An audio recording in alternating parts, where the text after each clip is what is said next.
أعوذ بالله من الشيطان الرجيم. بسم الله الرحمن الرحيم. والذاريات ذروا فالحاملات وقرا فالجاريات يسرا فالمقسمات أمرا إنما توعدون لصادق وإن الدين لواقع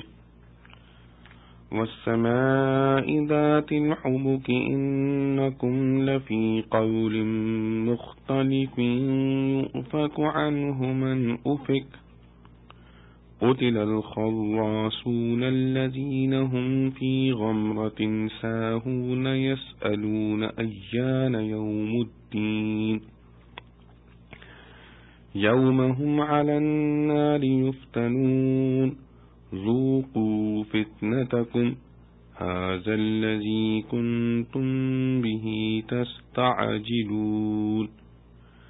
إن المتقين في جنات وعيون آخذين ما آتاهم ربهم إنهم كانوا قبل ذلك محسنين كانوا قليلا من الليل ما يهجعون وبالأسحار هم يستغفرون وفي أموالهم حق للسائل والمحروم وفي الأرض آيات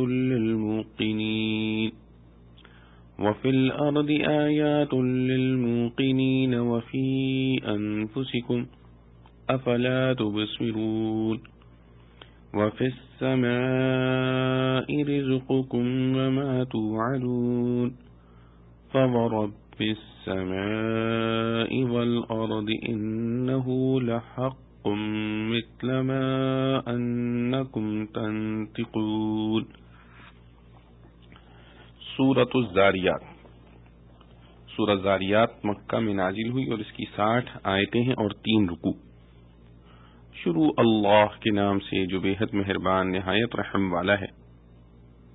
قسم ہے ان ہواؤں کی جو بکھیرتی ہیں اڑا کر، پھر اٹھانے والیاں بوجھ کو، پھر چلنے والیاں نرمی سے، پھر بانٹنے والیاں حکم سے. بے شک جو وعدہ کیا ہے تم سے سو سچ ہے اور بے شک انصاف ہونا ضرور ہے. قسم ہے آسمان جال دار کی، تم پڑ رہے ہو ایک جھگڑے کی بات میں. اس سے باز رہے وہی جو پھیرا گیا، مارے گئے اٹکل دوڑانے والے وہ جو غفلت میں ہیں بھول رہے. پوچھتے ہیں کب ہے دن انصاف کا، جس دن وہ آگ پر الٹے سیدھے پڑیں گے. چکھو مزہ اپنی شرارت کا، یہ ہے جس کی تم جلدی کرتے تھے. البتہ ڈرنے والے باغوں میں ہیں اور چشموں میں. لیتے ہیں جو دیا ان کو ان کے رب نے. وہ تھے اس سے پہلے نیکی والے، وہ تھے رات کو تھوڑا سوتے اور صبح کے وقتوں میں معافی مانگتے. اور ان کے مال میں حصہ تھا مانگنے والوں کا اور ہارے ہوئے کا. اور زمین میں نشانیاں ہیں یقین لانے والوں کے واسطے اور خود تمہارے اندر، سو کیا تم کو سوجتا نہیں؟ اور آسمان میں ہے روزی تمہاری اور جو تم سے وعدہ کیا گیا. سو قسم ہے رب آسمان اور زمین کی کہ یہ بات تحقیق ہے جیسے کہ تم بولتے ہو. خلاصہ تفسیر. قسم ہے ان ہواؤں کی جو غبار وغیرہ کو اڑاتی ہیں، پھر ان بادلوں کی جو بوجھ یعنی بارش کو اٹھاتے ہیں، پھر ان کشتیوں کی جو نرمی سے چلتی ہیں، پھر ان فرشتوں کی جو حکم کے موافق اہل ارض میں چیزیں تقسیم کرتے ہیں. مثلا جہاں جس قدر بارش کا حکم ہوتا ہے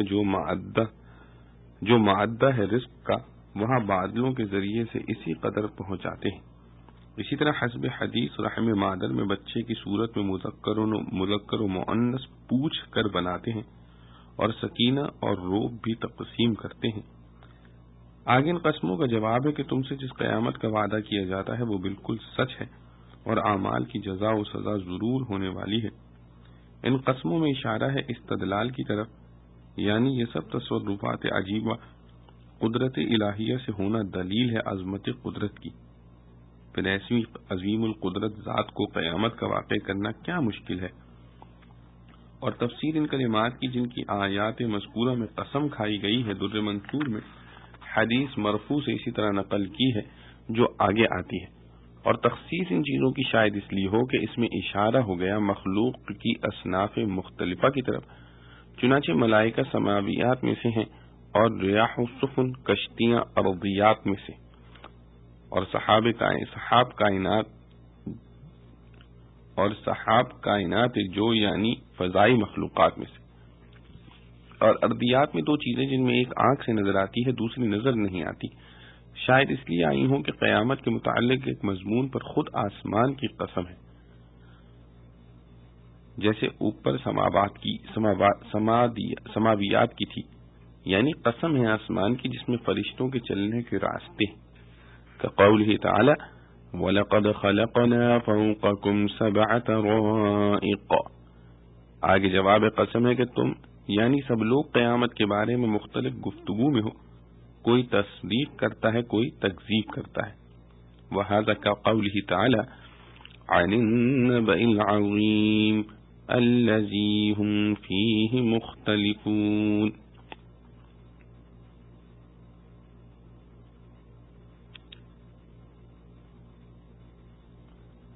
اور آسمان کی قسم سے شاید اس طرف اشارہ ہو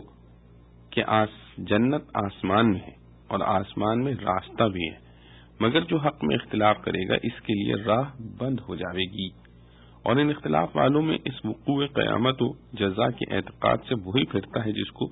بالکلیہ خیر و سعادت ہی سے پھرنا ہوتا ہے، جیسا کہ حدیث میں ہے من حرم فقد حرم الخیر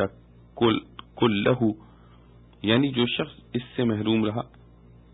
وہ ہر خیر سے محروم رہا، اور اختلاف والوں کے دوسرے فریق کا یعنی تصدیق کرنے والوں کا حال اسی کے مقابلے سے معلوم ہو گیا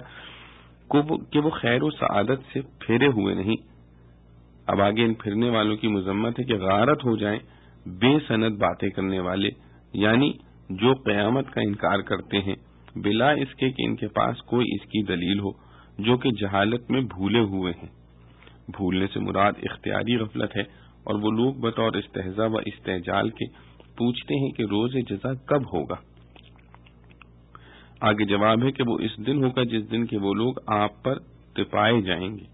اور کہا جاوے گا جس دن کے وہ لوگ آگ پر تپائے جائیں گے، اور کہا جاوے گا اپنی سزا کا مزہ چکھو، یہی ہے جس کی تم جلدی مچایا کرتے تھے۔ یہ جواب یوم ہم علی النار یفتنون اس طرز کا ہے جیسے کسی مجرم کے لیے پھانسی کا حکم ہو جاوے، مگر وہ احمق باوجود قیام براہین کے محض اس وجہ سے کہ اس کو تاریخ نہیں بتلائی گئی تکذیب ہی کیے جاوے، اور کہے جاوے کہ اچھا وہ دن کب آوے گا۔ چونکہ یہ سوال محض کج روی کی راہ سے ہے، اس لیے جواب میں بجائے تاریخ بتلانے کے یہ کہنا نہایت مناسب ہوگا کہ وہ دن اس وقت آوے گا جب تم پھانسی پر لٹکا دیے جاؤ گے۔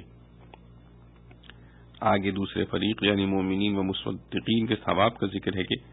بے شک متقی لوگ بہشتوں اور چشموں میں ہوں گے، اور ان کے رب نے جو ان کو ثواب عطا کیا ہوگا وہ اس کو خوشی خوشی لے رہے ہوں گے۔ اور کیوں نہ ہو وہ لوگ اس کے قبل یعنی دنیا میں نیکوکار تھے، پس جب وعدہ هل جزاء الإحسان إلا الإحسان کہ ان کے ساتھ یہ معاملہ کیا گیا، آگے ان کی نیکوکاری کی قدر تفصیل ہے کہ وہ لوگ فرائض و واجبات سے ترقی کر کے نوافل و تطوعات کے ایسے انتظام کرنے والے تھے کہ رات کو بہت کم سوتے تھے، یعنی زیادہ حصہ رات کا عبادت میں صرف کرتے تھے، اور پھر باوجود اس کے اپنی عبادت پر نظر نہ کرتے تھے بلکہ اخیر شب میں اپنے کو عبادت میں کوتاہی کرنے والا سمجھ کر استغفار کیا کرتے تھے۔ یہ تو عبادت بدنیہ میں ان کی حالت تھی، اور عبادت مالیہ کی یہ کیفیت تھی کہ ان کے مال میں سوالی اور غیر سوالی سب کا حق تھا، یعنی ایسے التزام سے دیتے تھے جیسے ان کے ذمے ان کا کچھ آتا ہو، مراد اس سے غیر زکوٰۃ ہے۔ اور یہ مطلب نہیں ہے کہ جنات و عیون کا ملنا نوافل پر، اور یہ مطلب نہیں ہے کہ جنات و عیون کا ملنا نوافل پر موقوف ہے، بلکہ یہاں اہل درجات عالیہ کا ذکر فرمایا گیا ہے، اور چونکہ کفار قیامت کی صحت کا انکار کرتے تھے، اس لیے آگے اس کی دلیل کی طرف اشارہ ہے کہ یقین لانے کی کوشش اور طلب کرنے والوں کے لیے قیامت کے ممکن اور واقع ہونے پر زمین کے کائنات میں بہت نشانیاں اور دلیلیں ہیں، اور خود تمہاری ذات میں بھی، یعنی تمہارے ظاہری و باطنی احوال مختلفہ میں بھی دلائل ہیں قیامت کے ممکن ہونے کے، کیونکہ امور آفاقیہ و انفسیہ بالیقین داخل تحت القدرت ہیں، اور قدرت ذاتیہ کی نسبت تمام ممکنات کے ساتھ یکساں ہے، اور جبکہ قیامت کے ناممکن ہونے کی کوئی دلیل نہیں تو قیامت بھی ممکنات سے ہے، پس وہ بھی اللہ تعالی کی قدرت میں ہے۔ اور چونکہ ان دلائل کی دلالت بہت واضح تھی، اس لیے توبیخاً فرماتے ہیں کہ جب ایسے دلائل موجود ہیں تو کیا تم کو مطلوب پھر بھی دکھلائی نہیں دیتا؟ اور رہا تعین وقت وقوع کا، جس کے عدم سے استدلال عدم وقوع پر کرتے تھے، سو اس کی نسبت یہ ہے کہ تمہارا رزق اور جو تم سے قیامت کے متعلق وعدہ کیا جاتا ہے، ان سب کا معین وقت آسمان میں جو لوح محفوظ ہے اس میں درج ہے۔ زمین پر اس کا یقینی علم کسی مصلحت سے نازل نہیں کیا گیا، چنانچہ وَيُنَزِّلُ الْغَيْثَ میں بھی نہیں بتلایا گیا، اور مشاہدہ بھی ہے کہ یقینی تعین کسی کو معلوم نہیں، لیکن جب باوجود تعین وقت کا علم نہ ہونے کے رزق کا وجود یقینی ہے، پھر اس عدم تعین تاریخ سے قیامت کا عدم کیسے لازم آ گیا؟ اور ایسے استدلال کی طرف اشارہ کرنے کے لیے ما توعدون کے ساتھ رزقکم بڑھا دیا گیا۔ آگے اسی پر تفریح فرماتے ہیں کہ جب نفی کی کوئی دلیل نہیں اور اثبات کی دلیل ہے تو قسم ہے آسمان اور زمین کے پروردگار کی کہ وہ روز جزا برحق ہے، اور ایسا یقینی جیسا تم باتیں کر رہے ہو، کبھی اس میں شک نہیں ہوتا، اسی طرح اس کو یقینی سمجھو۔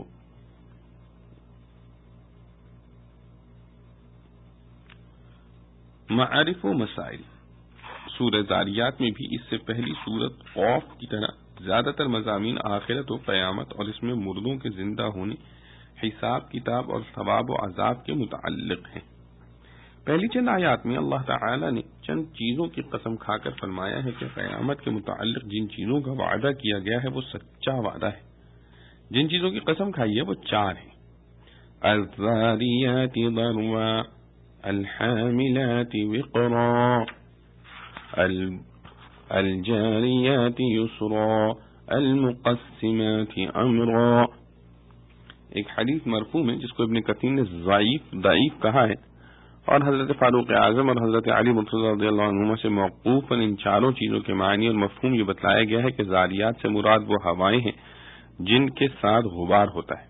اور حاملات وقرن کے لفظی معنی بوجھ اٹھانے والے کے ہیں، اس سے مراد بادل ہیں جو پانی کا بوجھ اٹھائے ہوتے ہیں،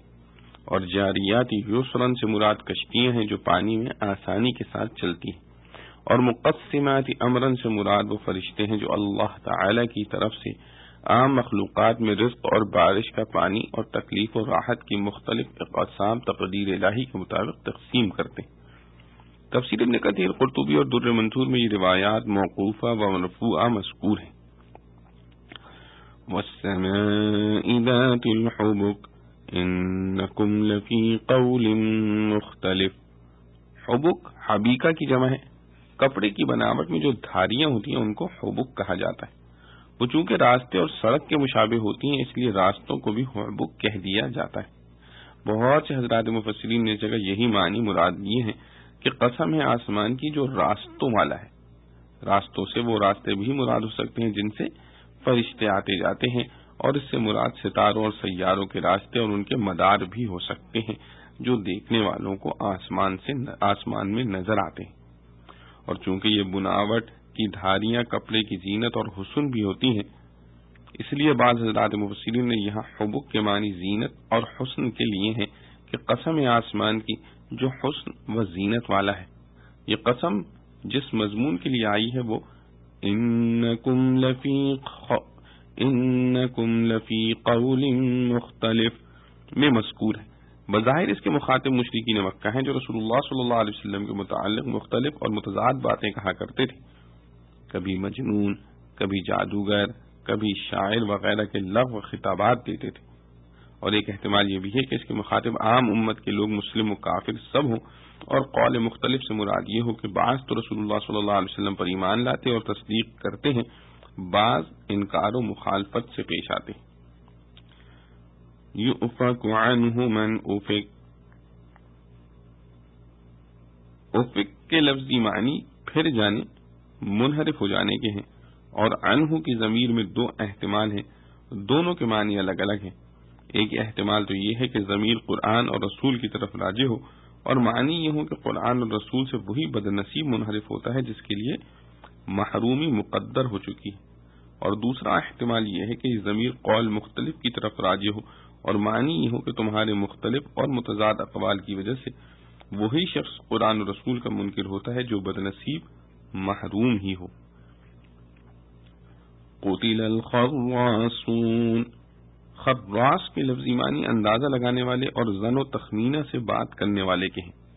مراد اس سے وہ قول مختلف والے کفار و منکرین ہیں جو بغیر کسی دلیل اور وجہ کے رسول اللہ صلی اللہ علیہ وسلم کے بارے میں متضاد باتیں کہتے تھے، متضاد باتیں کہتے ہیں۔ اس لیے یہاں خراصون کا ترجمہ کذابون سے بھی کر دیا جائے تو بعید نہیں۔ ان کے لیے جملے میں بد دعا ہے جو در حقیقت لعنت کے معنی میں ہے۔ کفار کے ذکر کے بعد مومنین متقین کا ذکر کئی آیتوں میں آیا ہے۔ عبادت میں شب بیداری اور اس کی تفصیل۔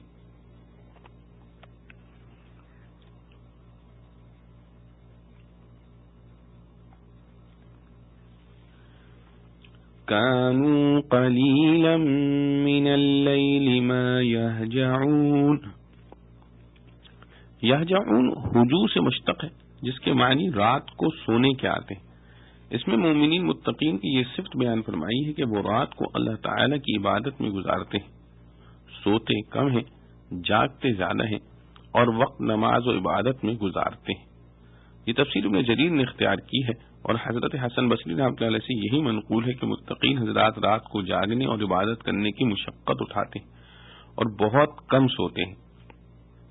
اور حضرت ابن عباس رضی اللہ عنہ، قتادہ، مجاہد وغیرہ ائمہ تفسیر نے اس جملے کا مطلب حرف ما کو اس میں نفی کے لیے قرار دے کر یہ بتلایا گیا ہے کہ رات کو تھوڑا سا حصہ ان پر ایسا بھی آتا ہے جس میں وہ سوتے نہیں بلکہ عبادت نماز وغیرہ میں مشغول رہتے ہیں۔ اس مفہوم کے اعتبار سے وہ سب لوگ اس کا مصداق ہو جاتے ہیں جو رات کے کسی بھی حصے میں عبادت کر لیں، خواہ شروع میں یا آخر میں یا درمیان میں۔ اس لیے حضرت انس رضی اللہ عنہ اور ابو العالیہ رحمۃ اللہ علیہ نے اس کا مصداق ان لوگوں کو قرار دیا جو مغرب و عشاء کے درمیان نماز پڑھتے ہیں، اور امام ابو جعفر باقر رحمۃ اللہ علیہ نے فرمایا کہ جو لوگ عشاء کی نماز سے پہلے نہ سوویں وہ بھی اس میں داخل ہیں۔ حضرت حسن بصری رحمۃ اللہ علیہ نے حنف بن قیس سے نقل کیا ہے کہ وہ فرماتے تھے کہ میں نے اپنے عمل کا اہل جنت کے اعمال سے موازنہ کیا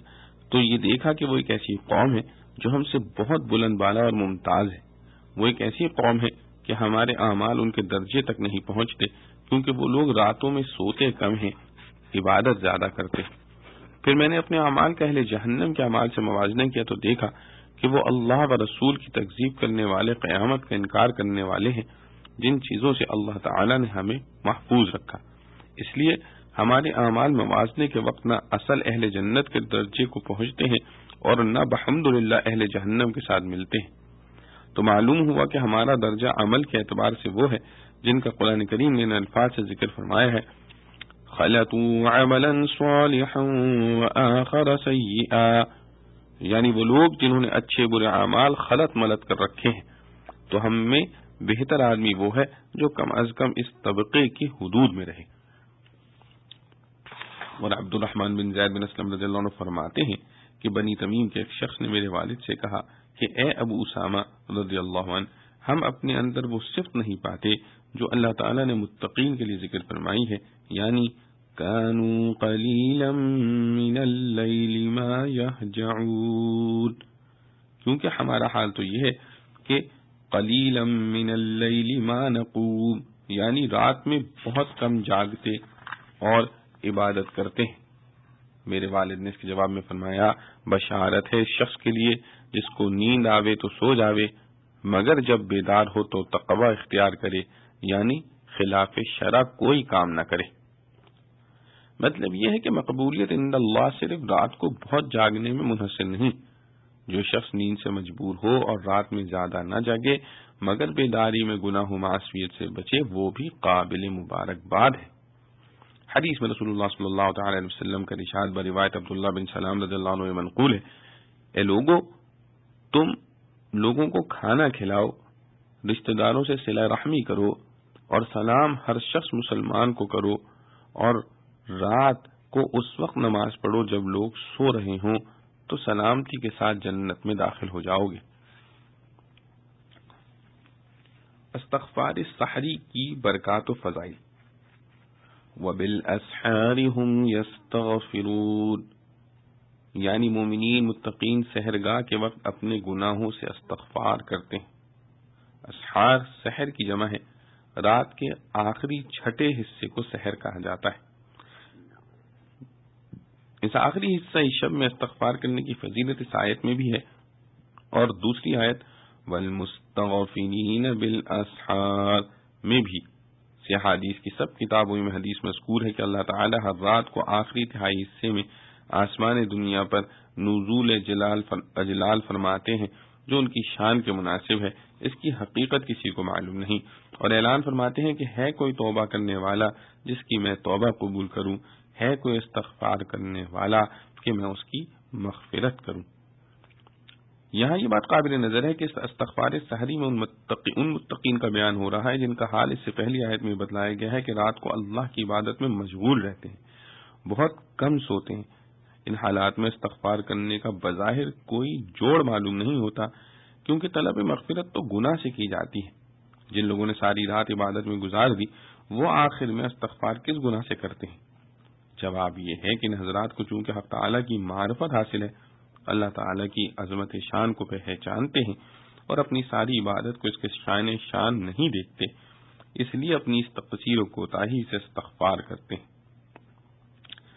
صدقہ و خیرات کرنے والوں کو خاص ہدایت۔ وَفِي أَمْوَالِهِمْ حَقٌّ لِلسَّائِلِ وَالْمَحْرُومِ، سائل سے مراد وہ غریب حاجت مند ہے جو اپنی حاجت لوگوں کے سامنے ظاہر کر دیتا ہے اور لوگ اس کی مدد کرتے ہیں، اور محروم سے مراد وہ شخص ہے کہ فقیر و مفلس اور حاجت مند ہونے کے باوجود شرافت نفس کے سبب اپنی حاجت کسی پر ظاہر نہیں کرتا، اس لیے لوگوں کی امداد سے محروم رہتا ہے۔ اس آیت میں مومنین متقین کی صفت بتلائی گئی ہے کہ وہ اللہ کی راہ میں مال خرچ کرنے کے وقت صرف سائلین یعنی اپنی حاجات ظاہر کرنے والوں ہی کو نہیں دیتے، بلکہ ایسے لوگوں پر بھی نظر رکھتے اور حالات کی تحقیق سے باخبر رہتے ہیں جو اپنی حاجت کسی سے کہتے نہیں۔ اور ظاہر ہے کہ مقصد آیت کا یہ ہے کہ یہ مومنین متقین صرف بدنی عبادت، نماز اور شب بیداری پر اکتفا نہیں کرتے، بلکہ مالی عبادت میں بھی ان کا بڑا حصہ رہتا ہے کہ سائلین کے علاوہ ایسے لوگوں پر بھی نظر رکھتے ہیں جو شرافت کے سبب اپنی حاجت کسی پر ظاہر نہیں کرتے۔ مگر اس مالی عبادت کا ذکر قرآن کریم نے اس عنوان سے فرمایا وَفِي أَمْوَالِهِمْ حَقٌّ، یعنی یہ لوگ جن فقراء و مساکین پر خرچ کرتے ہیں ان پر کوئی احسان نہیں جتلاتے، بلکہ یہ سمجھ کر دیتے ہیں کہ ہمارے اموال خدا داد میں ان کا بھی حق ہے، اور حقدار کا حق اس کو پہنچا دینا کوئی احسان نہیں ہوا کرتا بلکہ ایک حق اور ذمہ داری سے اپنی سبکدوشی ہوتی۔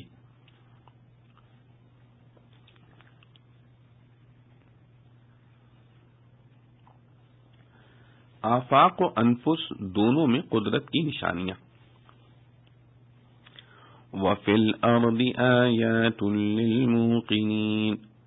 یعنی زمین میں بہت نشانیاں قدرت کی ہیں یقین کرنے والوں کے لیے۔ پچھلی آیات میں اول کفار و منکرین کا حال اور انجام بد بتلایا گیا ہے، پھر مومنین متقین کے حالات و صفات اور ان کے درجات عالیہ کا ذکر فرمایا۔ اب پھر کفار و منکرین قیامت کے حال کی طرف غور اور اللہ تعالی کی قدرت کاملہ کی نشانیاں ان کے پیش نظر کر کے انکار سے باز آ جانے کی ہدایت ہے۔ تو اس جملے کا تعلق مذکورہ سابق جملے انکم لفی قول مختلف سے ہوا، جس میں قرآن و رسول سے انکار کا ذکر ہے۔ اور تفسیر مظہری میں اس کو بھی مومنین متقین ہی کی صفات میں داخل کیا ہے، اور موقنین سے مراد وہی متقین ہے، اور اس میں ان کا حال یہ بتلایا گیا ہے کہ وہ اللہ تعالیٰ کی آیات قدرت جو زمین و آسمان میں پھیلی ہوئی ہیں ان میں غور و فکر اور تدبر سے کام لیتے ہیں، جس کے نتیجے میں ان کا ایمان و ایقان بڑھتا ہے، جیسا کہ ایک دوسری آیت میں ان کے بارے میں ارشاد ہے وَيَتَفَكَّرُونَ فِي خَلْقِ السَّمَاوَاتِ وَالْأَرْضِ، اور زمین میں جن آیات قدرت کا ذکر فرمایا ہے وہ بے شمار ہیں۔ زمین میں نباتات اور اشجار و باغات ہی کو دیکھو، ان کے اقسام و انواع، ان کے رنگ و بو، ایک ایک پتے کی تخلیق میں کمال حسن، پھر ان میں سے ہر ایک کے خواص و آثار میں اختلاف کی ہزاروں قسمیں۔ اسی طرح زمین میں نہریں، کنویں اور پانی کے دوسرے مرکز اور ان سے تیار ہونے والی لاکھوں انواع مخلوقات، زمین پہ پہاڑ اور غار، زمین میں پیدا ہونے والے حیوانات اور ان کی ان گنت اقسام و انواع، ہر ایک کے حالات اور منافع مختلف، زمین میں پیدا ہونے والے انسانوں کے حالات مختلف، قبائل اور مختلف خطوں کے انسانوں میں رنگ اور زبان کا امتیاز، اخلاق و عادات کا اختلاف وغیرہ، جس میں آدمی غور کرے تو ایک ایک چیز میں اللہ تعالی کی قدرت و حکمت کے اتنے مظاہر پائے گا کہ شمار کرنا بھی مشکل ہے۔ وَفِي أَنفُسِكُمْ أَفَلَا تُبْصِرُونَ، اس جگہ آیات قدرت کے بیان میں آسمان اور فضائی مخلوقات کا ذکر چھوڑ کر صرف زمین کا ذکر فرمایا ہے، جو انسان کے بہت سے قریب ہے، جس پر انسان بستا اور چلتا پھرتا ہے۔ اس آیت میں اس سے بھی زیادہ قریب یعنی خود انسان کی ذات کی طرف توجہ دلائی کہ زمین اور زمین کی مخلوقات کو بھی چھوڑ دو، خود اپنے وجود، اپنے جسم اور اس کے اعضاء و جوارح ہی میں غور کر لو تو ایک ایک عضو کو حکمت حق تعالی کا ایک دفتر اپنے جسم اور اس کے اعضاء ایک ایک عضو کو حکمت حق تعالی کا ایک دفتر پاؤ گے، اور سمجھ لو کہ سارے عالم میں جو آیات قدرت حق تعالی کی ہیں، انسان کے اپنے چھوٹے سے وجود میں وہ سب گویا سمٹ آئی ہیں۔ اسی لیے انسان کے وجود کو عالم اصغر کہا جاتا ہے کہ سارے عالم دنیا کی مثالیں انسان کے وجود میں موجود ہیں۔ انسان اگر اپنی ابتدائی پیدائش سے لے کر موت تک کے پیش آنے والے حالات میں ہی غور و تدبر کرنے لگے تو اس کو حق تعالی گویا اپنے سامنے نظر آنے لگے کہ کس طرح ایک انسانی نطفہ دنیا کے مختلف خطوں کی غذاؤں اور دنیا میں بکھرے ہوئے اجزاء لطیفہ کا خلاصہ بن کر رحم میں قرار پایا، پھر کس طرح نطفے سے ایک منجمد خون علقہ بنا، پھر علقہ سے مضغہ گوشت کا ٹکڑا بنا، پھر کس طرح اس میں ہڈیاں بنائی گئیں، پھر ان پر گوشت چڑھایا گیا، پھر کس طرح اس بے جان پتلے میں جان ڈالی گئی اور اس کی تخلیق کی تکمیل کر کے اس دنیا میں لایا گیا، پھر کس طرح تدریجی ترقی کر کے ایک بے علم بے شعور بچے سے ایک دانشمند فعال انسان بنایا گیا، اور کس طرح ان کی صورتیں اور شکلیں مختلف بنائی گئیں کہ اربوں قدموں انسانوں میں ایک کا چہرہ دوسرے سے بالکل ممتاز نظر آتا ہے۔ اس چند انچ کے رقبے میں ایک ایسے امتیازات رکھنا کس کے بس کی بات ہے؟ پھر ان کی طباع اور مزاجوں میں اختلاف، اور اس اختلاف کے باوجود ایک وحدت، یہ سب اس قدرت کاملہ کی کرشمہ سازی ہے جو بے مثل و بے مثال ہے۔ فتبارک اللہ احسن الخالقین، یہ وہ چیزیں ہیں جن کا ہر انسان کہیں باہر اور دور نہیں، خود اپنے ہی وجود میں دن رات مشاہدہ کرتا ہے۔ اس کے باوجود بھی اگر وہ اللہ جل شانہ اور اس کی قدرت کاملہ کا اعتراف نہ کرے تو کوئی اندھا ہی ہو سکتا ہے جس کو کچھ نہ سوجے۔ اس لیے آخر میں فرمایا افلا تبصرون، یعنی کیا تم دیکھتے نہیں؟ اشارہ اس طرف ہے کہ اس میں کچھ زیادہ عقل و سمجھ کا بھی کام نہیں، بینائی ہی درست ہو تو اس نتیجے پر پہنچ سکتا ہے۔ وَفِي السَّمَاءِ رِزْقُكُمْ وَمَا تُوعَدُونَ، یعنی آسمان میں ہے تمہارا رزق اور جو کچھ تم سے وعدہ کیا جاتا ہے۔ اس کی بے غبار و بے تکلف تفسیر وہ ہے جو خلاصے تفسیر میں اختیار کی گئی، یعنی آسمان میں ہونے سے مراد آسمان میں لوح محفوظ کے اندر لکھا ہونا مراد ہے، اور یہ ظاہر ہے کہ ہر انسان کا رزق اور جو کچھ اس سے وعدے کیے گئے ہیں اور اس کا جو کچھ انجام ہونا ہے وہ سب لوح محفوظ میں لکھا ہوا ہے۔ حدیث میں حضرت ابو سعید خدری رضی اللہ عنہ سے روایت ہے کہ رسول اللہ صلی اللہ علیہ وسلم نے فرمایا کہ اگر تم میں سے کوئی شخص اپنے مقررہ رزق سے بچنے اور بھاگنے کی بھی کوشش کرے تو رزق اس کے پیچھے پیچھے بھاگے گا۔ جیسے موت سے انسان بھاگ نہیں سکتا، ایسے ہی رزق سے بھی فرار ممکن نہیں۔ اور بعض مفسرین نے فرمایا کہ رزق سے مراد بارش ہے۔ اس صورت میں اس کا آسمان میں ہونا بعین صورت ہوگا کہ آسمان سے مراد یہاں جرم سماوات نہ ہو بلکہ ما فوق مراد ہو، جس میں فضائے آسمانی بھی داخل ہے۔ تو بارش جو بادلوں سے برستی ہے اس کو بھی فی السماء کہا جا سکتا ہے، اور ما توعدون سے مراد جنت اور اس کی نعمتیں ہیں۔ واللہ سبحانہ وتعالی عالم۔ انہ لحق مثل ما انتم تنطقون۔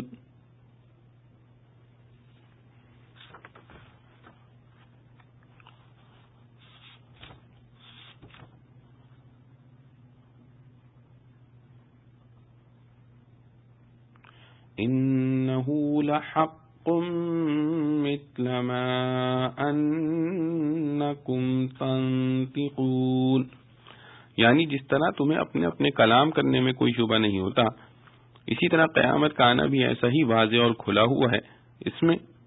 کسی شک و شبے کی گنجائش نہیں۔ انسان کے محسوسات جو دیکھنے، سننے، چکھنے، چھونے اور سونگنے سے متعلق ہیں، ان سب میں سے اس جگہ نطق یعنی بولنے کو خاص طور سے انتخاب شاید اس لیے کیا کہ مذکورہ سب محسوسات میں کبھی کبھی کسی مرض وغیرہ کے سبب سے التباس ہو جاتا ہے۔ دیکھنے سننے میں فرق ہو جانا معروف ہے، بیماری میں ذائقہ بعض اوقات خراب ہو کر میٹھے کو کڑوا بتلانے لگتا ہے، مگر نطق بگویائی ایسی چیز ہے کہ اس میں کسی دھوکے اور تلبیس کا شائبہ نہیں ہو سکتا۔ هل أتاك حديث ضيف إبراهيم المكرمين إذ دخلوا عليه فقالوا سلاما قال سلام قوم منكرون فراغ إلى أهله فجاء بعجل سمين فقربه إليهم قال ألا تأكلون فأوجس منهم خيفة قالوا لا تخف وبشره بغلام عليم فأقبلت امرأته في صرة فصكت وجهها وقالت عجوز عقيم قالوا كذلك قال ربك إنه هو الحكيم العليم۔ کیا پہنچی ہے تجھ کو بات ابراہیم کے مہمانوں کی جو عزت والے تھے؟ جب اندر پہنچے اس کے پاس تو بولے سلام، وہ بولا سلام ہے، یہ لوگ ہیں اوپرے۔ پھر دوڑا اپنے گھر کو تو لے آیا ایک بچھڑا گھی میں تلا ہوا، پھر ان کے سامنے رکھا، کہا کیوں تم کھاتے نہیں؟ پھر جی میں گھبرایا ان کے ڈر سے، بولے تو مت ڈر، اور خوشخبری دی اس کو ایک لڑکے ہوشیار کی۔ پھر سامنے سے آئی اس کی عورت بولتی ہوئی، پھر پیٹا اپنا ماتھا اور کہنے لگی کہیں بڑھیا بانجھ۔ وہ بولے یوں ہی کہا تیرے رب نے، وہ جو ہے وہی ہے حکمت والا خبردار۔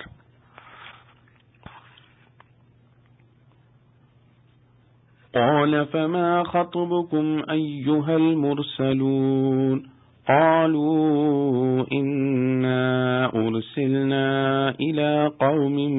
مجرمين لنرسل عليهم حجارة من طين مسومة عند ربك للمسرفين فأخرجنا من كان فيها من المؤمنين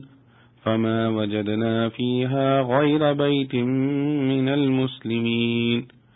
وتركنا فيها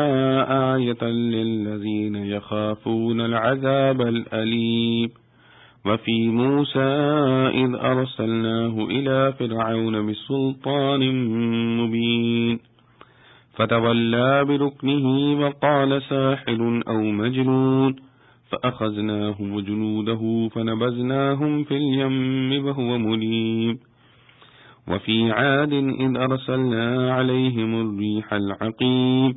ما تذر من شيء أتت عليه إلا جعلته كالرميم وفي ثمود إذ قيل لهم تمتعوا حتى حين فعتوا عن أمر ربهم فأخذتهم الصاعقة وهم ينظرون فما استطاعوا من قيام وما كانوا منتصرين وقوم نوح من قبل كأنهم كانوا قوما فاسقين. بولا پھر کیا مطلب ہے تمہارا اے بھیجے ہوئے؟ وہ بولے ہم کو بھیجا گیا ہے ایک گنہگار قوم پر کہ چھوڑے ہم ان پر پتھر مٹی کے نشان پڑے ہوئے تیرے رب کے یہاں سے حد سے نکل چلنے والوں کے لیے. پھر بچا نکالا ہم نے جو تھا وہاں ایمان والا، پھر نہ پایا ہم نے اس جگہ سوائے ایک گھر کے مسلمانوں سے، اور باقی رکھا ہم نے اس میں نشان ان لوگوں کے لیے جو ڈرتے ہیں عذاب دردناک سے. اور نشانی ہے موسیٰ کے حال میں جب بھیجا ہم نے اس کو فرعون کے پاس دے کر کھلی سند، پھر اس نے منہ موڑ لیا اپنے زور پر اور بولا یہ جادوگر ہے یا دیوانہ. پھر پکڑا ہم نے اس کو اور اس کے لشکروں کو، پھر پھینک دیا ان کو دریا میں اور اس پر لگا الزام. اور نشانی ہے عاد میں جب بھیجی ہم نے ان پر ہوا خیر سے خالی، نہیں چھوڑتی کسی چیز کو جس پر گزرے کہ نہ کر ڈالے اس کو جیسے چورا. اور نشانی ہے ثمود میں جب کہا ان کو برت لو ایک وقت تک، پھر شرارت کرنے لگے اپنے رب کے حکم سے، پھر پکڑا ان کو کڑک نے اور وہ دیکھتے تھے، پھر نہ ہو سکا ان سے کہ اٹھیں اور نہ ہوئے کہ بدلہ لیں. اور ہلاک کیا نوح کی قوم کو اس سے پہلے، تحقیق وہ تھے لوگ نافرمان.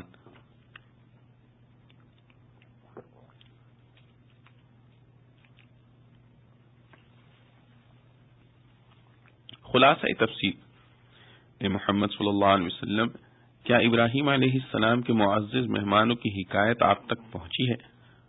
معزز یا تو اس لیے کہا کہ وہ ملائکہ تھے جن کی شان میں ہے بل عباد مکرمون، اور یا اس لیے کہا کہ ابراہیم علیہ السلام نے اپنی عادت کے موافق ان کا اکرام کیا تھا. اور مہمان کہنا بنا بر ظاہری حالت کے ہے کہ بشکل انسان آئے تھے، اور یہ قصہ اس وقت ہوا تھا جبکہ وہ مہمان ان کے پاس آئے، پھر ان کو سلام کیا. ابراہیم علیہ السلام نے بھی جواب میں کہا سلام، اور کہنے لگے کہ انجان لوگ معلوم ہوتے ہیں. ظاہر تو یہی ہے کہ دل میں سوچا، قرینہ اس کا یہ ہے جو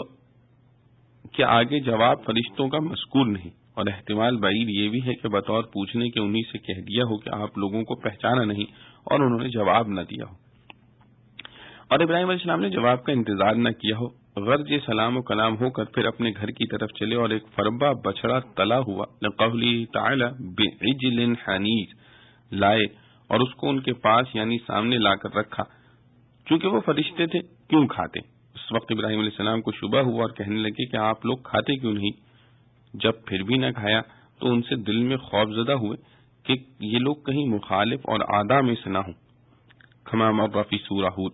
انہوں نے کہا کہ تم ڈرو مت، ہم آدمی نہیں ہیں فرشتے ہیں. اور یہ کہہ کر ان کو ایک فرزند کی بشارت دی جو بڑا عالم یعنی نبی ہوگا، کیونکہ مخلوق میں سب سے زیادہ علم انبیاء کو ہوتا ہے، اور مراد اس سے اسحاق علیہ السلام ہے. یہ گفتگو ان سے ہو رہی تھی کہ اتنے میں ان کی بیوی حضرت سارہ علیہ السلام جو کہیں کھڑی سن رہی تھی قوله تعالی وامرأته قائمہ، اولاد کی خبر سن کر بولتی پکارتی آئیں. پھر جب فرشتوں نے ان کو بھی یہ خبر سنائی لقوله تعالی فبشرناها باسحاق، تو تعجب سے ماتھے پر ہاتھ مارا اور کہنے لگی کہ اول تو میں بڑھیا پھر مانج، اس وقت بچہ پیدا ہونا بھی عجیب بات ہے. فرشتے کہنے لگے کہ تعجب مت کرو، لقوله تعالی اتعجبین، تمہارے پروردگار نے ایسا ہی فرمایا ہے، اور کچھ شک نہیں کہ وہ بڑا حکمت والا، بڑا جاننے والا ہے. یعنی گو فی نفسی ہی یہ بات تعجب کی ہے، مگر تم کے خاندان نبوت میں رہتی ہو اور علم و فہم سے مشرف ہو، یہ معلوم کر کے کہ خدا کا ارشاد ہے تعجب نہ رہنا چاہیے. ابراہیم علیہ السلام کو فراست نبوت سے یہ بھی معلوم ہوا کہ علاوہ بشارت کے ان کے آنے سے اور بھی کچھ مقصود ہے، تو ان سے کہنے لگے کہ اچھا تو یہ بتلاؤ کہ تم کو بڑی مہم کیا درپیش ہے؟ اے فرشتوں نے کہا کہ ہم ایک مجرم قوم یعنی قوم لوط کی طرف بھیجے گئے ہیں تاکہ ہم ان پر کنکر کے پتھر برسائیں جن پر آپ کے رب کے پاس یعنی عالم غیب میں خاص نشان بھی ہے، جس کا بیان سورہ ہود میں ہوا ہے. اور وہ حد سے گزرنے والوں کے لیے ہیں۔ آگے حق تعالیٰ کا ارشاد ہے کہ جب ان بستیوں پر عذاب کا وقت قریب آیا تو ہم نے جتنے ایماندار تھے سب کو وہاں سے علیحدہ کر دیا، بجز مسلمانوں کے ایک گھر کے اور کوئی گھر مسلمانوں کا ہم نے نہیں پایا۔ یہ کنایا ہے کہ وہاں کوئی اور گھر مسلمانوں کا تھا ہی نہیں، کیونکہ جس چیز کا وجود اللہ کے علم میں نہ ہو وہ موجود ہو ہی نہیں سکتی۔ اور ہم نے اس واقعے میں ہمیشہ کے واسطے ایسے لوگوں کے لیے ایک عبرت رہنے دی جو دردناک عذاب سے ڈرتے ہیں۔ اور آگے موسیٰ علیہ السلام اور فرعون کا قصہ سنو کہ موسیٰ علیہ السلام کے قصے میں بھی عبرت ہے، جبکہ ہم نے ان کو فرعون کے پاس ایک کھلی ہوئی دلیل یعنی معجزہ دے کر بھیجا، سو اس نے ماں اپنے ارکان سلطنت کے سرتابی کی اور کہنے لگا کہ یہ ساحر یا مجنون ہے، سو ہم نے اس کو اور اس کے لشکر کو پکڑ کر دریا میں پھینک دیا یعنی غرق کر دیا، اور اس نے کام ہی میں ملامت کا کیا تھا۔ اور آگے عاد کا قصہ سنو کہ عاد کے قصے میں بھی عبرت ہے، جبکہ ہم نے ان پر نامبارک آندھی بھیجی جس چیز پر گزرتی تھی، یعنی ان اشیاء میں سے کہ جن کے اہلاک کا حکم تھا جس پر گزرتی تھی اس کو ایسا کر چھوڑتی تھی جیسے کوئی چیز گل کر ریزہ ریزہ ہو جاتی ہے۔ اور آگے سمود کا قصہ سنو، سمود کے قصے میں بھی عبرت ہے، جبکہ ان سے کہا گیا یعنی صالح علیہ السلام نے فرمایا کہ اور تھوڑے دنوں چین کر لو، یعنی کفر سے باز نہیں آؤ گے تو بعد چندے ہلاک ہوگے۔ سو اس ڈرانے پر بھی ان لوگوں نے اپنے رب کے حکم سے سرکشی کی، سو ان کو عذاب نے آ لیا، اور وہ اس عذاب کے آثار کو دیکھ رہے تھے، یعنی عذاب کھلے طور پر آیا، سو نہ تو کھڑے ہی ہو سکے بلکہ اوندھے منہ گر گئے۔ قوله تعالی جاثمین، اور نہ ہم سے بدلہ لے سکے، اور ان سے پہلے قوم نوح کا یہی حال ہو چکا تھا، یعنی اس سبب سے کہ وہ بڑے نافرمان لوگ تھے ان کو بھی ہلاک کیا تھا۔ معارف و مسائل، یہاں سے رسول اللہ صلی اللہ علیہ وسلم کی تسلی کے لیے گزری ہوئی امتوں میں سے چند انبیاء علیہ السلام کے واقعات بیان کیے گئے ہیں۔ فَقَالُوا سَلَامًا قَالَ سَلَامٌ، فرشتوں نے سلام کہا تھا، خلیل اللہ نے جواب میں سلام رفع کے ساتھ کہا، کیونکہ مرفوع ہونے کی صورت میں جملہ اسمیہ بنا جس میں دوام اور استمرار اور قوت زیادہ ہے، تو جیسا قرآن کریم میں حکم ہے کہ سلام کا جواب سلام کرنے والے کے الفاظ سے بہتر الفاظ میں ہو، اس کی تعمیل فرمائی۔ قوم منکرون، منکر بضم میم و فتح کاف اوپرے اور اجنبی کو کہا جاتا ہے، چونکہ گناہ کے کام بھی اسلام میں اوپرے اور اجنبی ہوتے ہیں، اس لیے گناہ کو بھی منکر کہہ دیا جاتا ہے۔ مراد جملے کی یہ ہے کہ یہ حضرات فرشتے بشکل بشر آئے تھے، ابراہیم علیہ السلام نے ان کو پہچانا نہیں، اس لیے اپنے دل میں یہ کہا کہ یہ اجنبی لوگ ہیں جن کو ہم نہیں پہچانتے، اور ممکن ہے کہ خود مہمانوں کے سامنے ہی اس کا ذکر بطور استفہام کے کر دیا اور مقصد ان کا تعارف دریافت کرنا ہو۔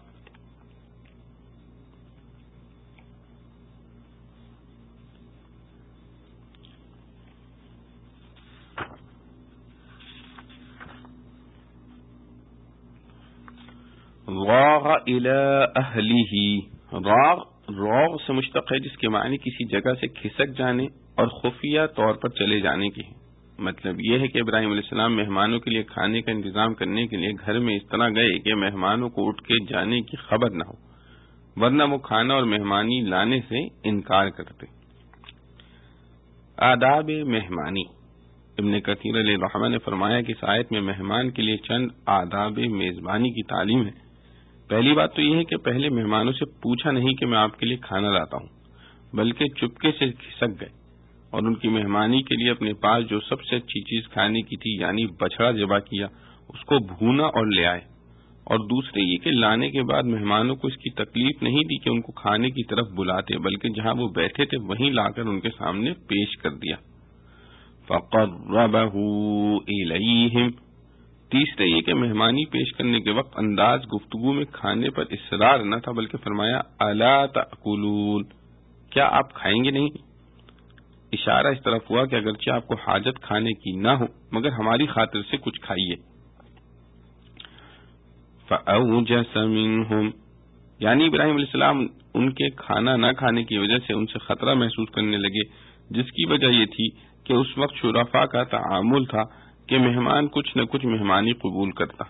اور کھاتا تھا. جو مہمانی اتنی بھی قبول نہ کرے اس سے خطرہ ہوتا تھا کہ شاید کوئی دشمن نہ ہو جو تکلیف پہنچانے آیا ہو. اس وقت کے چوروں ظالموں میں بھی یہ شرافت تھی کہ جس کا کچھ کھا لیا پھر اس کو نقصان نہیں پہنچاتے تھے، اس لیے نہ کھانا سبب خطرے کا بنتا تھا. فَأَقْبَلَتِ امْرَأَتُهُ فِي صَرَّةٍ. صرہ کے معنی غیر معمولی آواز کی ہے. صریر قلم سے نکلنے والی آواز کو کہا جاتا ہے.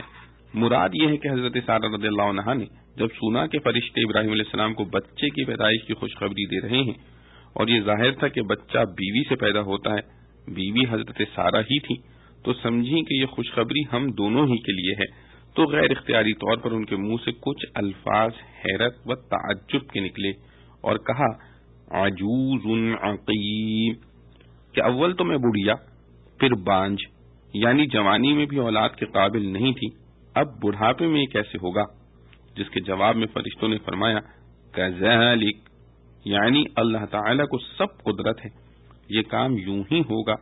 چنانچہ جس وقت اس بشارت کے مطابق حضرت اسحاق علیہ السلام پیدا ہوئے تو حضرت سارہ رضی اللہ عنہا کی عمر 99 سال اور حضرت ابراہیم علیہ السلام کی عمر 100 سال کی تھی.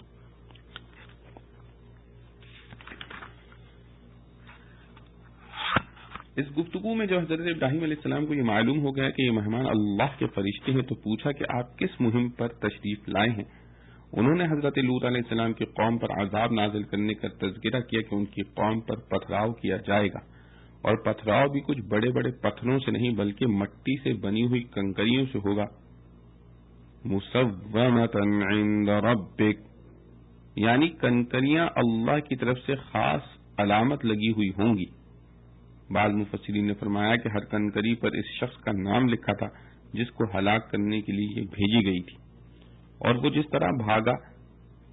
طرف بھاگا اس کنکری نے اس کا تعاقب کیا. اور دوسری آیات میں جو اس قوم کا عذاب یہ ذکر کیا گیا ہے کہ جبرائیل امین نے اس پورے شہر کو اٹھا کر پلٹ دیا، تو یہ اس کے منافی نہیں کہ پہلے یہ پتھراؤ کیا گیا ہو،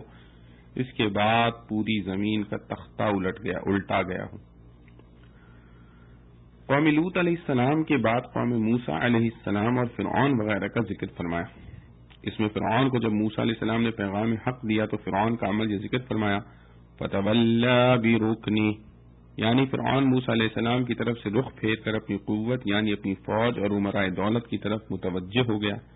رکن کے لفظی معنی قوت کے ہیں. حضرت لوط علیہ السلام کے کلام میں او آوی الی رکن شدید اسی معنی کے لیے آیا ہے.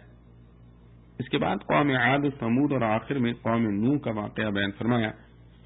یہ واقعات اس سے پہلے کئی مرتبہ گزر چکے ہیں. وَالسَّمَاءَ بَنَيْنَاهَا بِأَيْدٍ وَإِنَّا لَمُوسِعُونَ وَالْأَرْضَ فَرَشْنَاهَا فَنِعْمَ الْمَاهِدُونَ وَمِن كُلِّ شَيْءٍ خَلَقْنَا زَوْجَيْنِ لَعَلَّكُمْ تَذَكَّرُونَ فَفِرُّوا إِلَى اللَّهِ إِنِّي لَكُمْ مِنْهُ نَذِيرٌ مُبِينٌ وَلَا تَجْعَلُوا مَعَ اللَّهِ إِلَٰهًا آخَرَ إِنِّي لَكُمْ مِنْهُ نَذِيرٌ مُبِينٌ كَذَلِكَ مَا أَتَى الَّذِينَ مِن قَبْلِهِم مِّن رَّسُولٍ إِلَّا قَالُوا سَاحِرٌ أَوْ مَجْنُونٌ أَتَوَاصَوْا بِهِ بَلْ هُمْ قَوْمٌ طَاغُونَ فَتَوَلَّ عَنْهُمْ فَمَا أَنتَ بِمَلُومٍ وَذَكِّرْ فَإِنَّ الذِّكْرَىٰ تَنفَعُ الْمُؤْمِنِينَ. اور بنایا ہم نے آسمان ہاتھ کے بل سے اور ہم کو سب مقدور ہے، اور زمین کو بچھایا ہم نے سو کیا خوب بچھانا جانتے ہیں ہم، اور ہر چیز کے بنائے ہم نے جوڑے تاکہ تم دھیان کرو. سو بھاگو اللہ کی طرف،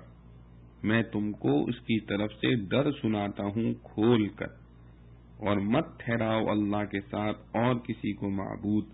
میں تم کو اس کی طرف سے ڈر سناتا ہوں کھول کر. اسی طرح ان سے پہلے لوگوں کے پاس جو رسول آیا اس کو یہی کہا کہ جادوگر ہے یا دیوانہ. کیا یہی وصیت کر مرے ہیں ایک دوسرے کو؟ کوئی نہیں، پر یہ لوگ شریر ہیں۔ تو لوٹ آ ان کی طرف سے، اب تجھ پر نہیں ہے الزام، اور سمجھاتا رہ کہ سمجھانا کام آتا ہے ایمان والوں کو۔ خلاصہ تفسیر، اور ہم نے آسمان کو اپنی قدرت سے بنایا اور ہم وسیع القدرت ہیں، اور ہم نے زمین کو فرش کے طور پر بنایا، سو ہم کیسے اچھے بچھانے والے ہیں، یعنی اس میں کیسے کیسے منافع رکھیں، اور ہم نے ہر چیز کو دو دو قسم کا بنایا۔ اس قسم سے مراد مقابل ہے، سو ظاہر ہے کہ ہر شے میں کوئی نہ کوئی صفت ذاتیہ یا عوضیہ ایسی معتبر ہوتی ہے جس سے دوسری چیز جس میں اس صفت کی نقیض یا ضد ملحوظ ہو اس کے مقابل شمار کی جاتی ہے،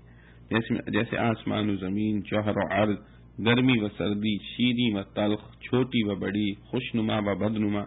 سفیدی و سیاہی، روشنی و تاریکی وعلی ھذا، تاکہ تم ان مصنوعات سے توحید کو سمجھو۔ اور اے پیغمبر صلی اللہ علیہ وسلم ان سے فرما دیجئے کہ جب یہ مصنوعات وحدت سوانے پر دلالت کر رہی ہیں تو تم کو چاہیے کہ ان سے استدلال کر کے اللہ کی توحید کی طرف دوڑو،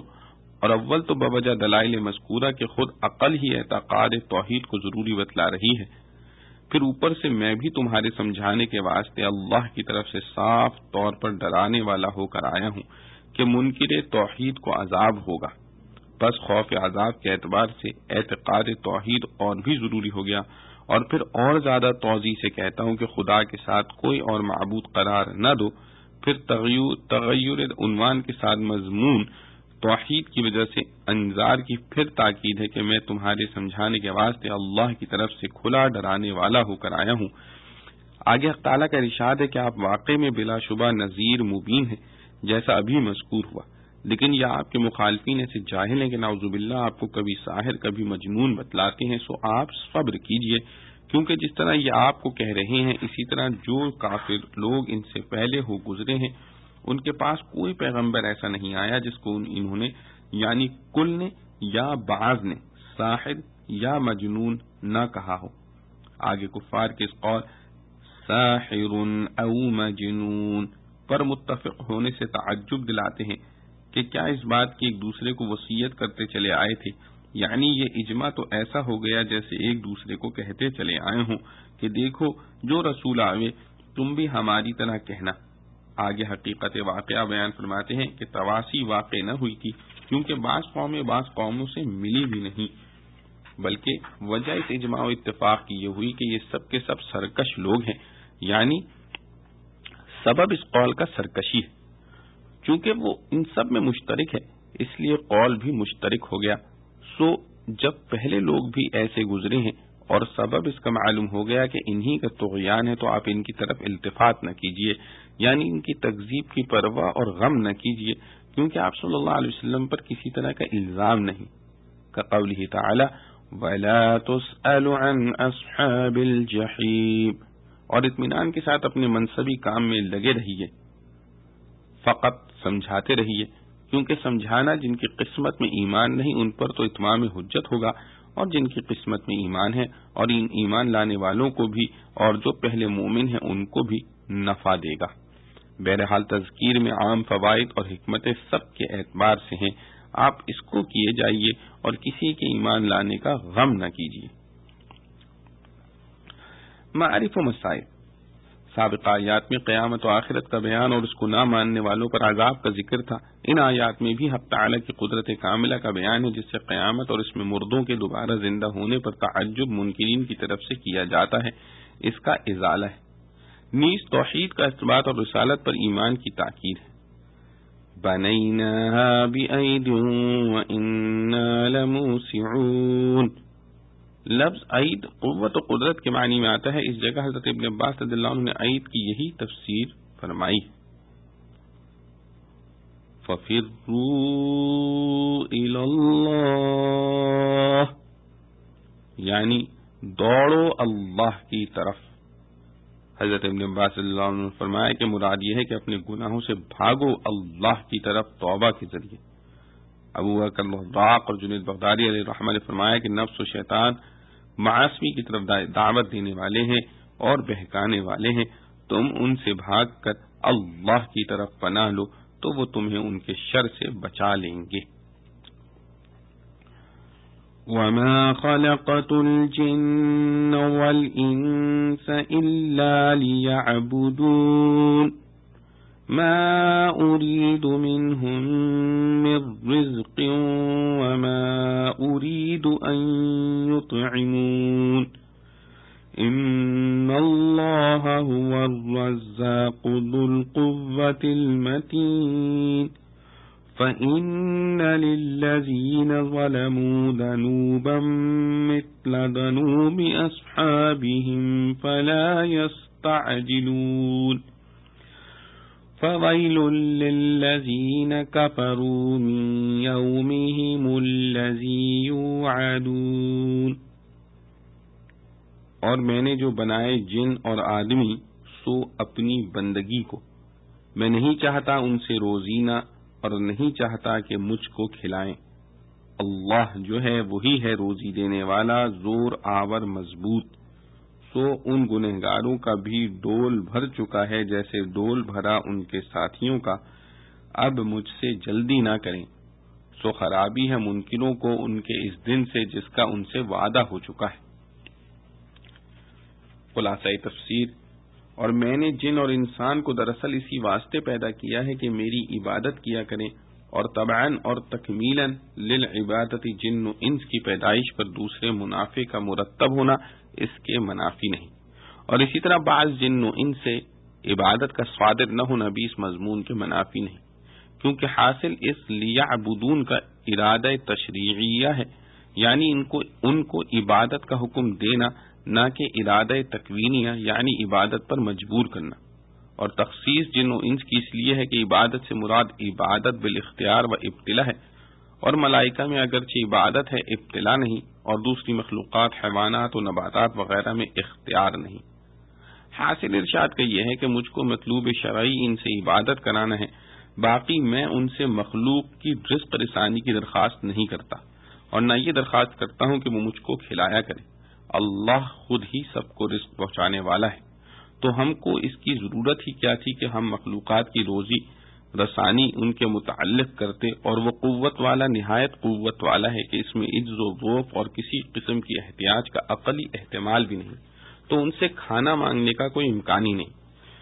یہ ترغیب ہو گئی، آگے ترہیب ہے کہ جب عبادت کا وجوب ثابت ہو گیا اور عبادت کا اہم رکن ایمان ہے، تو اگر یہ لوگ اب بھی شرک و کفر پر مصر رہیں گے تو سن رکھیں کہ ان ظالموں کی سزا کی بھی باری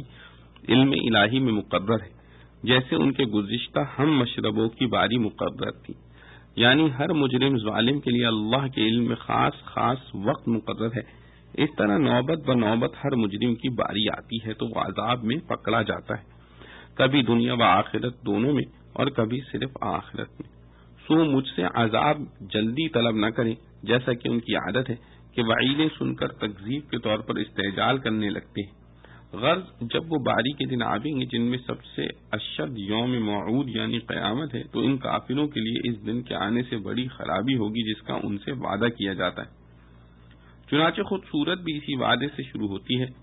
انما توعدون لصادق وَإِنَّ الدِّينَ لَوَاقِعٌ، اور اس سے سورت کے آغاز و انجام کا حسن ظاہر ہے۔ معارف و مسائل، جن و انس کی تخلیق کا مقصد، وَمَا خَلَقْتُ الْجِنَّ وَالْإِنسَ إِلَّا لِيَعْبُدُونَ، یعنی ہم نے جنات اور انسان کو عبادت کے سوا کسی کام کے لیے نہیں پیدا کیا۔ اس میں دو اشکال ظاہر نظر میں پیدا ہوتے ہیں۔ اول یہ کہ جس مخلوق کو اللہ تعالی نے کسی خاص کام کے لیے پیدا کیا ہے اور اس کا ارادہ یہی ہے کہ یہ مخلوق اس کام کو کرے، تو عقلی طور پر یہ ناممکن و محال ہوگا کہ پھر وہ مخلوق اس کام سے انحراف کر سکے، کیونکہ اللہ تعالی کے ارادے و مشیت کے خلاف کوئی کام محال ہے۔ دوسرا اشکال یہ ہے کہ اس آیت میں انسان اور جن کی تخلیق کو صرف عبادت میں منحصر کر دیا گیا ہے، حالانکہ ان کی پیدائش میں علاوہ عبادت کے دوسرے فوائد اور حکمتیں بھی موجود ہیں۔ پہلے اشکال کے جواب میں بعض حضرات مفسرین نے اس مضمون کو صرف مومنین کے ساتھ مخصوص قرار دیا ہے، یعنی ہم نے مومن جنات اور مومن انسانوں کو بجوز عبادت کے اور کسی کام کے لیے نہیں بنایا، اور مومنین ظاہر ہے کہ عبادت کے کم و بیش پابند ہوتے ہیں. یہ قول ضحاک اور سفیان وغیرہ کا ہے. اور حضرت ابن عباس رضی اللہ عنہ کی ایک قرات آیت مذکورہ میں لفظ مومنین مذکور بھی ہے،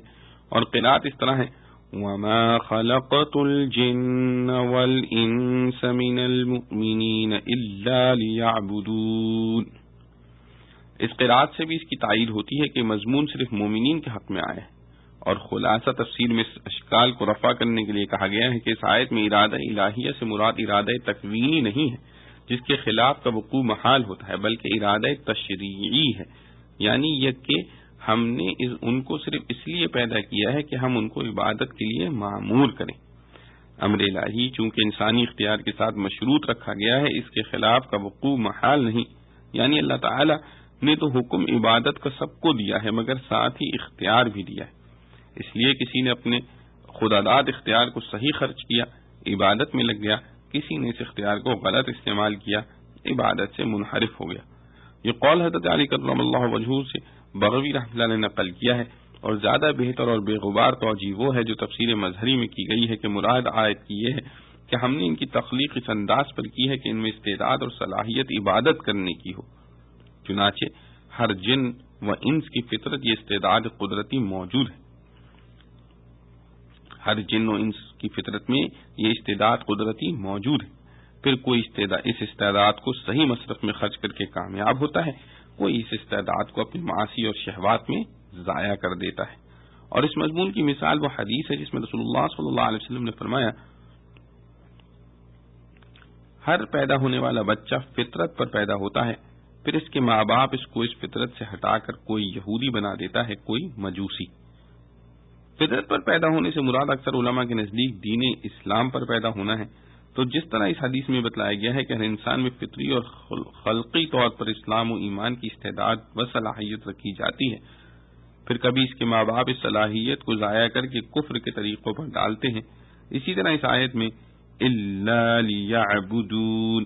کا یہ مفہوم ہو سکتا ہے کہ جن و انس کے ہر فرد میں اللہ تعالیٰ نے استعداد اور صلاحیت عبادت کی رکھی ہے. واللہ سبحانہ وتعالی عالم. اور دوسرے اشکال کا جواب خلاصہ تفسیر میں آ چکا ہے کہ کسی مخلوق کو عبادت کے لیے پیدا کرنا اس سے دوسرے منافع اور فوائد کی نفی نہیں کرتا. ما اريد منهم من رزق، یعنی میں جن و انس کو پیدا کر کے ان سے عام انسانوں کی عادت کے مطابق اپنا کوئی نفع نہیں چاہتا کہ وہ رزق پیدا کریں میرے لیے یا اپنے لیے یا میری دوسری مخلوق کے لیے، اور یا یہ کہ وہ مجھے کما کر کھلائیں. یہ سب کلام انسان کی عام عادت پر کیا گیا ہے، کیونکہ بڑے سے بڑا انسان جو غلام خریدتا اور اس پر خرچ کرتا ہے تو اس کا مقصد ان غلاموں سے اپنے کام لینا، اپنی ضروریات اور کاموں میں مدد لینا اور کمائی کر کے آقا کو دینا ہوتا ہے. حق تعالی ان سب چیزوں سے پاک اور بالا تر ہیں، اس لیے فرمایا کہ ان کو پیدا کرنے سے میرا اپنا کوئی نفع مقصود نہیں.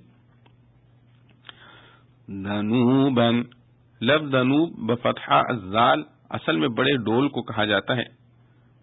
اور بستی کے عام کنووں پر پانی بھرنے کے لیے بغرض سہولت بھرنے والوں کے نمبر اور باری مقرر کر لی جاتی ہے. ہر ایک پانی بھرنے والا اپنی باری میں پانی بھرتا ہے، اس لیے یہاں لفظ ذنوب کے معنی باری اور حصے کے لیے گئے. مراد یہ ہے کہ جس طرح پچھلی امتوں کو اپنے اپنے وقت میں عمل کرنے کا موقع اور باری دی گئی، جن لوگوں نے اپنی باری میں کام نہیں کیا وہ ہلاک و برباد اور گرفتار عذاب ہوئے، اسی طرح موجودہ مشرکین کی بھی باری اور وقت مقرر ہے. اگر اس وقت تک یہ اپنے کفر سے باز نہ آئے تو خدا کا عذاب ان کو کبھی تو اسی دنیا میں اور نہیں تو آخرت میں ضرور پکڑے گا. اس لیے ان کو فرما دیجئے کہ اپنی جلد بازی سے باز آ جاؤ. یعنی یہ کفار جو بطور تکذیب و انکار کے یہ کہتے ہیں کہ اگر ہم واقعی مجرم ہیں اور مجرمین پر عذاب آنا آپ کے قول سے ثابت ہے تو پھر ہم پر عذاب کیوں نہیں آ جاتا؟ ان کا جواب یہ ہے کہ عذاب اپنے مقررہ وقت پر اور اپنی باری پر آتا ہے. تمہاری باری بھی آنے والی ہے، جلد بازی نہ کرو. آگے حضرت فرماتے ہیں الحمدللہ سورہ زاریات آج دوشنبہ 21 ربیع الاول 1391 ہجری کو پوری ہو گئی. اللہ رب العالمین سے دعا ہے جو کچھ پڑھا سنا گیا اللہ پاک سبحانہ و تقدس ہمیں اس پر عمل کرنے کی توفیق نصیب فرمائے. وآخر دعوانا الحمدللہ رب العالمین. ربنا تقبل منا إنك أنت السميع العليم وتب علينا إنك أنت التواب الرحيم. سبحان ربك رب العزة عما يصفون وسلام على المرسلين الحمد لله رب العالمين.